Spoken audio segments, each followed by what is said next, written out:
नमस्कार भाइयों, मैं आज फिर आप लोगों के सामने आ गई हूँ। हमारे कुछ हिंदू दलित भाई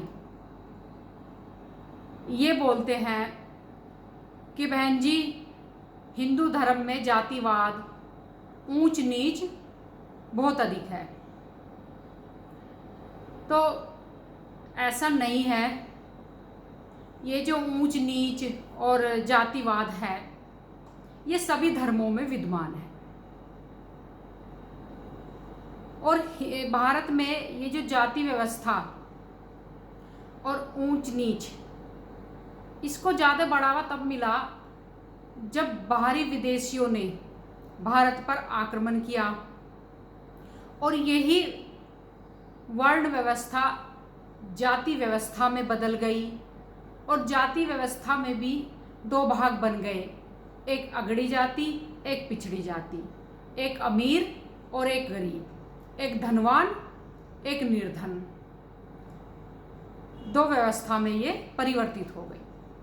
और अधिक इस जाति व्यवस्था को जो बल मिला जब मुगलों का, अंग्रेजों का आगमन भारत में हुआ, तब इस जाति व्यवस्था को और अधिक बल मिल गया। और इससे भी ज़्यादा फायदा जो उठाया जब हमारा देश आज़ाद हुआ। और देश आज़ाद होने के बाद जो हमारे राजनीतिक नेता थे, उन्होंने इसका भरपूर फायदा उठाया। और उसमें जो उन्होंने राजनीति करना शुरू करा, उस समय वो जर्नल, ओबीसी, एससी, एसटी और जातीय राजनीति शुरू कर दी, जिससे और बल मिलता चला गया जाति व्यवस्था को। लेकिन ये जातीय व्यवस्था हर एक धर्म में विद्यमान है, ऊंच नीच हर एक धर्म में है। इसके बारे में मैं अगली वीडियो में बताऊंगी आप लोगों को। लेकिन आज जो हमारे देश में एक नई व्यवस्था और बन रही है, एक नई परिभाषा और बन रही है। वो परिभाषा है जो हिंदू दलित है, जो कुछ तबका नव बौद्धिस्ट बना हुआ है। हालांकि जो नव बौद्धिस्ट है, इनकी जो मानसिकता है बौद्ध धर्म से नहीं मिलती, क्योंकि जो भगवान बुद्ध का धर्म था वो नफरत की कभी बात नहीं करता था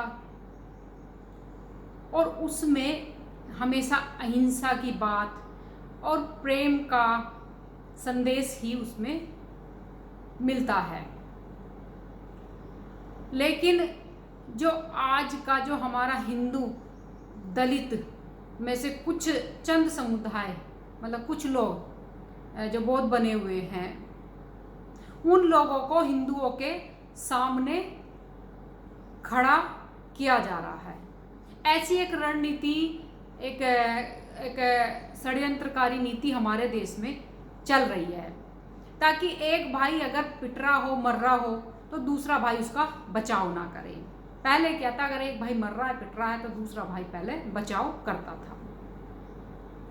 और इसलिए भी ये रणनीति चल रही है, क्योंकि जितने भी जैसे चीन, जापान, बर्मा, कोरिया और थाईलैंड जैसे जो देश है, इसमें भारत की छवि खराब हो और भारत को जो इन देशों से बल मिलता है वो ना मिले। मतलब हमारे देश के प्रति एक नई परिभाषा गढ़ी जा रही है, एक नई षड्यंत्रकारी रणनीति तैयार करी जा रही है, हिंदुओं को और हिंदू दलितों को आपस में भिड़वाने की। और सही मायने में देखा जाए तो हमारे जो देश में आज भी जितने भी अपराध हो रहे हैं क्षेत्रों में, वो कमजोर के और दबंग के ही हो रहे हैं। जो दबंग है वो कमजोर पर अत्याचार कर रहा है। गरीब की और अमीर की ही लड़ाई इस देश में चल रही है। लेकिन राजनीति ने इसको जातीय रूप दे रखा है, क्योंकि जब हमारा देश आज़ाद हुआ तो यही इसी तरह की राजनीति इस भारत के वासियों को परोसी गई। तो यही इन्होंने जायका ले रखा है, यही टेस्ट ले रखा है, इसलिए ये यही राजनीति करते हैं। लेकिन मैं उन षड्यंत्रकारी लोगों से कहना चाहूंगी कि अगर इस देश में आप लोगों को सपोर्ट करने वाले चंद लोग हैं तो बहुत सारे लोग समझदार भी हैं जो इन हिंदू दलितों को समझाने का काम कर रहे हैं। और हम एक बात कहना चाहते हैं आप लोगों से कि हम अपने देश की एकता अखंडता को कभी भी खंडित नहीं होने देंगे। और इसी के साथ मैं अपनी बात समाप्त करती हूँ। जय हिंद, जय भारत।